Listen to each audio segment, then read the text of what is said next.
Morning. So we were in Faraki, so not in the disaster zone south of the island. We travelled out there for a bit of a spontaneous trip, only for 3 days. We first heard about the sort of what's going on the island on the Saturday evening. We've seen some devastating images that were coming out, and by that point we were really unaffected.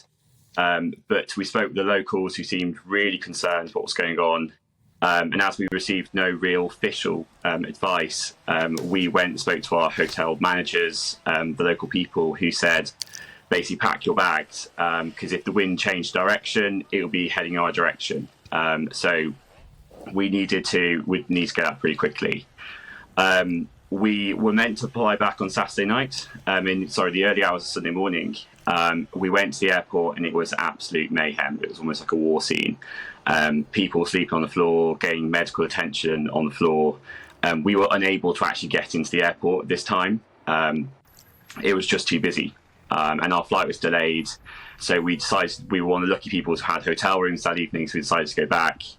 And then the next day, the whole travel chaos kicked in with no available flights out of Rhodes, no available hotel rooms. And obviously we count ourselves being one of the lucky ones, having somewhere to stay and being out of the area which was on fire. But we really suffered. EasyJet, Jet2, and from all the stories we heard at the airport have just been appalling during this, and there's been no really official advice.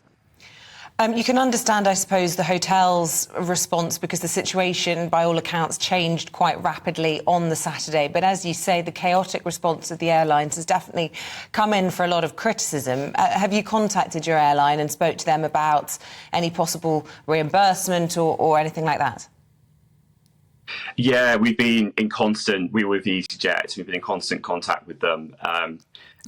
After our flight was cancelled on the Sunday morning in the early hours, the first communication I got from EasyJet was a text message at 5 o'clock saying that we'd been booked onto another flight, which had already left by the time we received that text message. We then called them up because on the app we were showing that we'd been put on another flight. This flight was from Athens back to the UK. And when we asked how we'd get to Athens, we were told that we could expense a taxi, which I'm not very good at geography or physics myself, but I don't think that's possible on an island. We then spoke to them again, and they said the next flight was on Tuesday. But by the time they got to sort of selecting our seats, that flight had also booked out.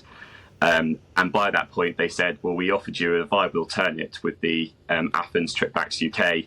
So we are sort of washing our hands of it, and we can give you a refund for what the original flight would have cost. So wait a minute. They offered you a flight back from Athens. Were they not aware there's a big stretch of water between Rhodes and Athens? Correct me if I'm wrong. Yeah, they were sort of unaware about it. It felt like we called them on the Sunday morning, and it felt like we were informing them about the wildfires.